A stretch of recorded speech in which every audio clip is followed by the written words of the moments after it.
Olá, aqui é o Gabriel e nesse vídeo de hoje eu vou trazer um livro que não estava previsto na minha lista de leituras para 2024, que peguei simplesmente porque o meu desejo levou até ele. Foi um livro que apareceu em promoção num sebo que eu sigo na internet, no Instagram, e que eu acabei comprando porque estava realmente muito barato.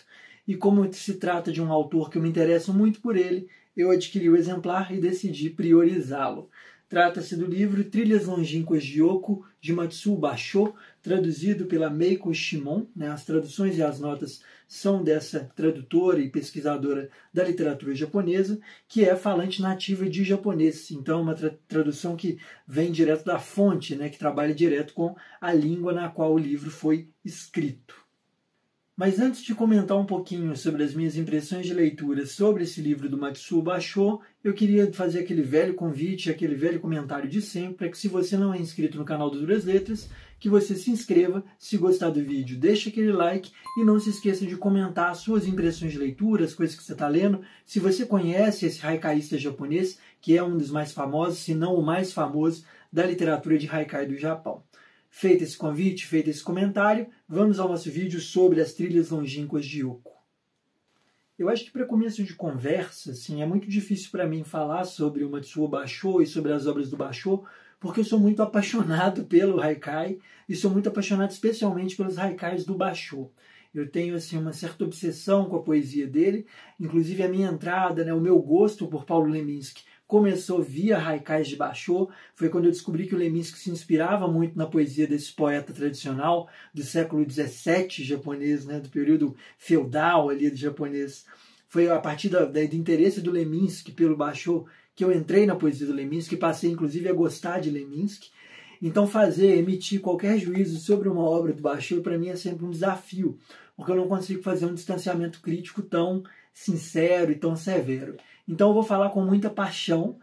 É um livro que eu achei muito difícil e eu esperava outra coisa quando eu comecei a ler, o que é até muito engraçado, porque eu já tinha lido esse livro, uma parte dele, em outra versão, que é As Sendas de Yoko, na tradução da Olga Savari, feita a partir da tradução que o Otávio Paz, se não me engano, fez dessa obra do Matsuo Basho. Eu tinha lido alguns excertos e tudo mais, mas não tinha feito essa relação quando peguei As Trilhas Longínquas na tradução da Meiko Shimon.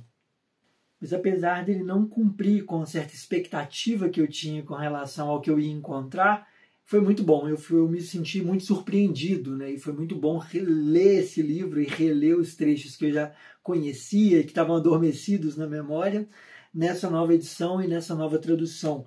E essa tradução, essa edição feita pela editora Escrituras, ela é muito boa porque, além de estar muito bem diagramada, e eu acho a diagramação particularmente agradável, com uma fonte em tamanho adequado para pessoas que têm uns problemas visuais como eu tenho, mas, enfim, ela é seriada de imagens. Eles trazem algumas imagens que ilustram um pouco o que o Basho está vendo nesse livro, e é também uma edição bilíngue, então traz para quem sabe ler em japonês, para quem conhece um pouco os alfabetos que compõem a língua, dá para fazer uma consulta aqui. Eu me arrisquei, mas eu só consigo o katakana, o hiragana, os kanjis me deixam totalmente perdido, então eu acabei saindo aqui da tentativa de ler e enfrentar o texto no original. Quem sou eu? Eu não tenho japonês para isso, para ler Basho no original. Mas para quem não conhece, não sabe nada sobre esse livro e sobre a escrita do Basho, eu acho importante fazer uma leve introdução para, inclusive, que você não seja pego desprevenido como eu fui. Quando eu fui comprar essa obra do Basho, eu imediatamente imaginei que seria uma das antologias de haikai dele. O Basho foi um escritor que compôs muitos poemas, muitos haikai ao longo da sua vida, e ele foi, lógico, editado, organizado numa série de antologias que inclusive ele mesmo fez. Mas ele fez também ao longo da sua vida um diário de viagem, que é o Diário do Eremita Viajante, que é com toda certeza a obra mais célebre, é por onde ele se tornou mais famoso. E ele, se não me engano, empreendeu 5 grandes viagens, entre elas essa última, que é a viagem a Oko, a esse lugar distante que é a terra de Oko. Se não me engano, é pelo ciclo norte do Japão. Ele pega o lado do mar japonês e o ciclo norte ali. Então o que ele faz nesse livro é de fato um relato de viagens, que é um gênero inclusive muito tradicional no Japão. Então vocês podem ver, e essa foi a minha primeira grande frustração, é um texto em prosa.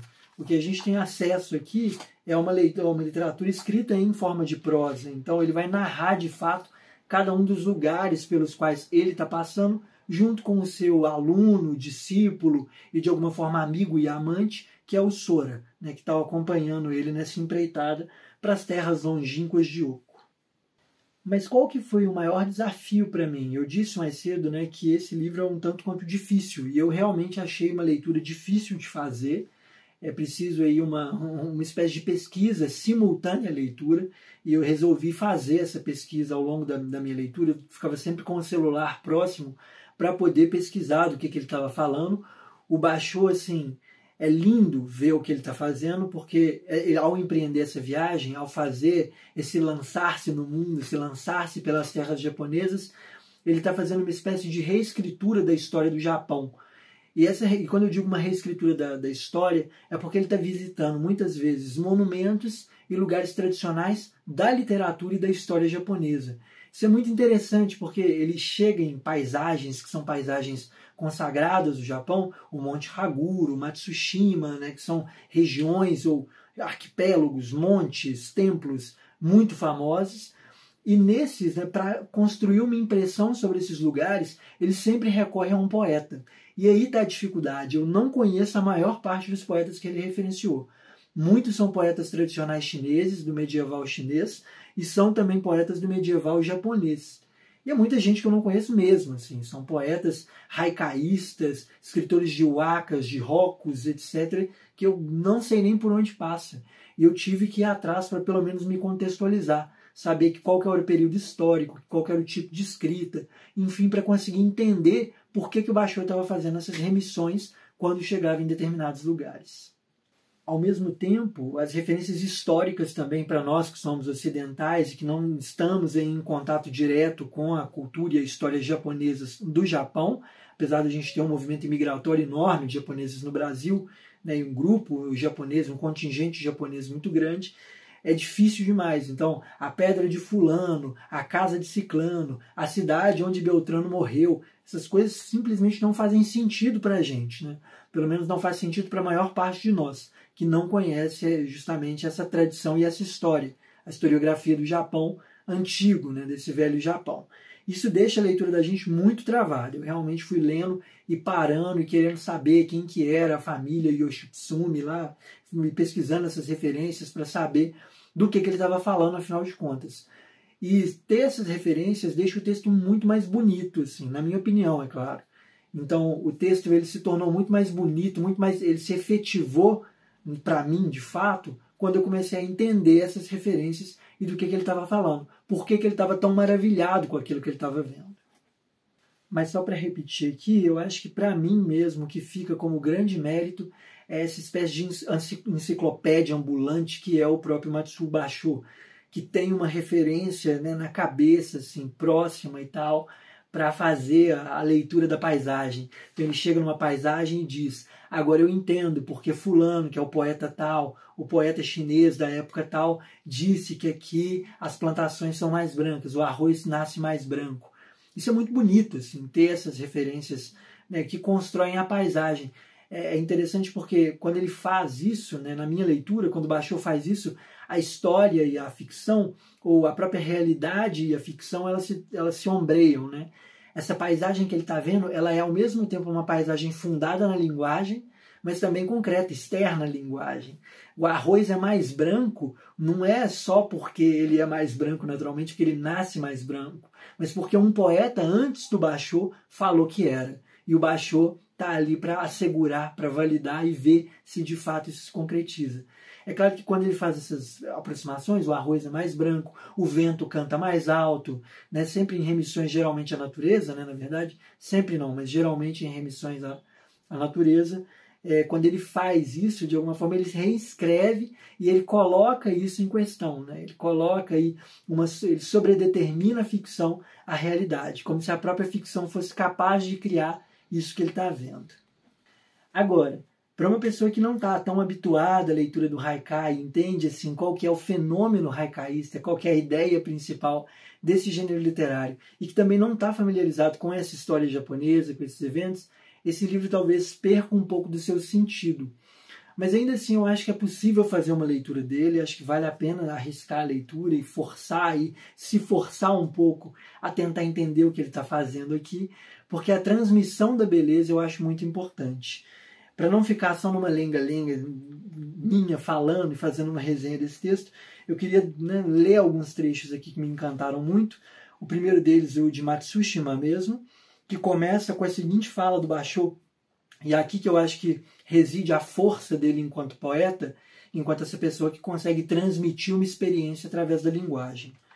Não importa quantas vezes isto já foi repetido, torno a afirmar que a paisagem de Matsushima é, de fato, a mais bela do Japão, em nada inferior ao lago do Teiko, Tunting, ou ao Seiko, lago oeste da China. O mar entra pelo sudeste da Bahia, de aproximadamente 3 ri de largura. 3 ri, 3 vezes 4, porque um ri é 4 quilômetros mais ou menos. Então, mais ou menos 12 quilômetros de largura. E a maré enchente se avoluma com o rio Seco, Xexiang da China. É lindo assim, né? É difícil captar, mas a forma como ele descreve a paisagem quase que cria uma êxfrase, né? Ele consegue reproduzir uma beleza e captar, né? Nos atrair para o seu texto a partir de uma beleza extremamente descritiva, muito simples. Eu que estou lendo Proust, estou ali vendo o Proust descrevendo o musgo nas telhas, a rosa que está boiando no rio, etc., com muita longuidão e lentidão, né? Eu vejo isso aqui e fico encantado mais uma vez, né? Fico impressionado com a beleza. E uma coisa que é típica dessa literatura japonesa é a concisão. Então são insights assim de poesia e de prosa que precisam ser concisos. Eu tenho que dizer as coisas certas, eu tenho que dizer as coisas no mínimo de palavras que eu puder. Outra coisa que eu tentei fazer durante a minha leitura desse livro foi desentranhar poemas, porque como um fã de leitura de haikai, eu também me arrisco muito à escrita do haikai.